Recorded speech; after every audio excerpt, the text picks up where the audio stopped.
everyone, welcome to JLN online class. Today we will discuss rest work of lesson 3rd. Work of river. ये नदी जो होती है उसका क्या काम होता है? The running water in the river erodes the landscape. जो नदी जो बहता हुआ पानी होता है ना रिवर्स में, वो इरोड करता है लैंडस्केप को। कैसे? When the river tumbles at steep angle, एक ऐसे एक झुकाव से, over very hard rock, बड़ी कठोर चट्टान के ऊपर जो वो गिरती है, और डाउन एक नीचे की तरफ आ रही होती है, तो steep valley side it form waterfall. तो क्या बन जाता है, एक घाटी सी तैयार हो जाती है और ऊपर से जैसे पानी गिरता है। तो ये जो फॉर्म तैयार होती है ना बेटा, तो इसे वाटरफॉल कहते हैं, जलप्रपात जिसको कहा जाता है। नेक्स्ट पॉइंट आता है, as a river enters the plain it twist and turn forming large bends known as meanders. जो ये ना रिवर होती है, जब ये प्लेन एरिया में आती है ना, तो ये जैसे टर्न करती है फॉर्म, तो बड़े बड़े ये ना मोड़ बना लेती है। तो जो ये बड़े बड़े से ऐसे स्नेक की तरह से जो आपको ये पिक में दिखाई दे रहे हैं, तो ऐसे ये बनते हैं, इनको मिंडर्स बोलते हैं। ड्यू टू कंटिन्यूस इरोजन, लगातार कटाव होता है ना, और डिपोजिशन होता है अलोंग द साइड, किनारों के ऊपर डिपोजिशन, यानी कि जो तलछट वगैरह वो जो जमाव होते हैं, तो साइड में एक मिंडोर्स बन जाता है और ends at the meanders loop and come closer and closer. उससे क्या हो जाता है कि साइड वाला जो हिस्सा है वो ये जो डिपोजिट है ना, डिपोजिट पार्टिकल है, उनसे इकट्ठा हो जाता है, और इस तरह से ये मिंडर्स जो होता है वो इकट्ठा होके और एक तरफ ये कट सा लग जाता है। It due course of the time and meanders loop cut off from the river, और ये नदी से कट ऑफ हो जाता है, and form cut off lake, और ये इस तरह की एक झील सी तैयार हो जाती है, cut off lake, also called an oxbow lake, और इसको क्या ऑक्सबो लेक बोलते हैं। और at time the river overflow it banks, और यदि जो नदी और बहरी होती है और वो अपने किनारों से बिल्कुल ओवरफ्लो कर देती है, तो this lead to the flooding of the neighbouring areas, यानी कि पास का जो एरिया होता है बेटा, उसमें बाढ़ आ जाती है। एज इट फ्लड्स, जैसे ही बाढ़ आती है, it deposits layer of fine soil, बड़ी अच्छी जो सॉइल होती है उसकी एक लेयर सी तैयार हो जाती है, एंड अदर मटेरियल्स, उसमें बहुत सारे और मटेरियल भी होते हैं सेडिमेंट्स के, अलोंग इट्स बैंक, और उस नदी के किनारे, this land of the to the formation of a flat fertile flood plain, और इस तरह से बहुत ही अच्छी, यानी यहाँ पर मतलब उपजाऊ जो है वो फ्लड प्लेन तैयार हो जाता है।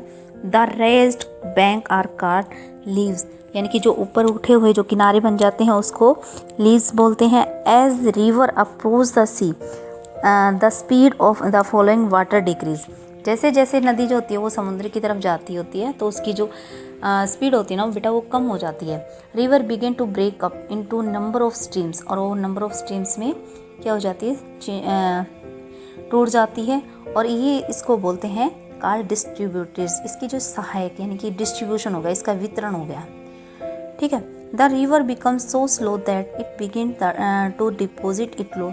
अब नदी जो होती है ना वो क्या करती है, वो बड़ा धीरे धीरे चलती है, क्योंकि जितना डिपोजिट होता है ना, जितना उसके अंदर जो जमाव होता है, उसकी वजह से वो स्लो चलती है। और each distributary form its own mouth, और हर जो डिस्ट्रीब्यूटरी होती है वो अपना एक अलग सा मुहावना बना लेती है। The collection of sediment form all mouth from delta, और इस तरह से एक डेल्टा तैयार हो जाता है। जैसे आप डेल्टा के बारे में सुंदरबन डेल्टा बड़े अच्छे से आप जानते हैं। वर्क ऑफ सी वेव्स, समुद्र की जो लहरें होती हैं ना, उनके बारे में बात करेंगे, उनका क्या काम होता है। The erosion and deposition of the sea waves gives rise to coastal landform. Sea waves continuously strike at the rock. अब क्या होता है, कई बार इरोजन होता है, कटाव होता रहता है, डिपोजिशन होता है सी वेव्स की वजह से, और इस तरह से क्या होता है, कोस्टल एरिया होता है, तटीय एरिया, तो लैंडफॉर्म तैयार हो जाता है। सी वेव्स जो होती है वो कंटिन्यूसली स्ट्राइक करती रहती है जो पास में जो रॉक होती है उसको, और crack develop over timely, they become larger and wider, और कई बार क्या होता है, ये बड़ी बड़ी चौड़ी चौड़ी जो होती हैं, they are called sea caves, तो इस तरह से ये क्या है, समुद्री गुफाएं बन जाती हैं। As these cavities become bigger and bigger, only the roof of the caves remain, मतलब ऐसे कटाव होते होते होते होते क्या होता है कि साइडों में से कटती जाती, सिर्फ एक छत सी रह जाती है। दस फॉर्मिंग सी आर्च, तो इस तरह के जो सी आर्च आकार होता है ना, जैसे चाप लगाते हैं, तो इस तरह से शेप बन जाती है। Further erosion breaks the roof and only wall are left, और कई बार तो इरोजन किस तरह से होता है कि बिल्कुल इसका कटाव हो जाता है, नीचे का भी सारा कट जाता है, सिर्फ एक छत सी वो छत से ही चली जाती है, तो सिर्फ एक दीवार सी नज़र आती है, जिसे स्टैक्स बोलते हैं। द स्टीप और rocky coast rising almost vertically above sea water is called sea cliff. और यहाँ पर इन रॉकी जो कोस्ट एरियाज तैयार होता है अबव सी वाटर के, तो उसको सी क्लिफ बोलते हैं। सी वेव्स होती हैं वो डिपॉजिट करती हैं सेडिमेंट्स को along the shore forming beaches. फिर आता है आइस का क्या काम होता है, बर्फ़ का क्या काम होता है। तो बेटा बर्फ़ का क्या काम होता है कि glacier are rivers of ice which to erode landscape by bulldozing soil and stone to expose the solid rocks below. Glacier जो होते हैं ना उसको क्या बोलते हैं, रिवर्स ऑफ आइस, यानी कि बर्फ़ की जो नदी होती है इसके ये क्या करते हैं, इरोड करते हैं लैंडस्केप को, और बहुत ज़्यादा मात्रा में सॉइल है, स्टोन है, इसको ऐसे सॉलिड रॉक्स को वो इनके साथ यूँ चल पड़ती, मतलब बहा के ले जाना इस तरह से इस फॉर्म में। ग्लेशियर का out deep hollow and ice melt they get filled up with water and became beautiful.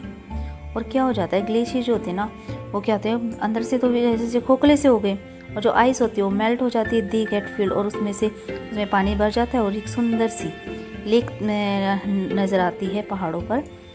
ठीक है, तो फिर आता है the material carried by the glacier such as rocks big and small sand and silt gets deposited. और ये ना अपने साथ जो बहा कर लेके आते हैं वो क्या क्या लेके आते हैं बेटा, कि अपने साथ बड़े बड़े, ठीक है, बड़ी बड़ी या छोटी छोटी जो चट्टान होती हैं, ठीक है, रेत लेके आते हैं, सिल्ट होता है, डिपॉजिट करते हैं। ये जो डिपॉजिट्स होता है ना इसको ग्लेशियर मॉन्ट्रेनीज बोलते हैं। नेक्स्ट आता है वर्क ऑफ विंड। ये जो हवा होती है ना बेटा इसका क्या काम होता है।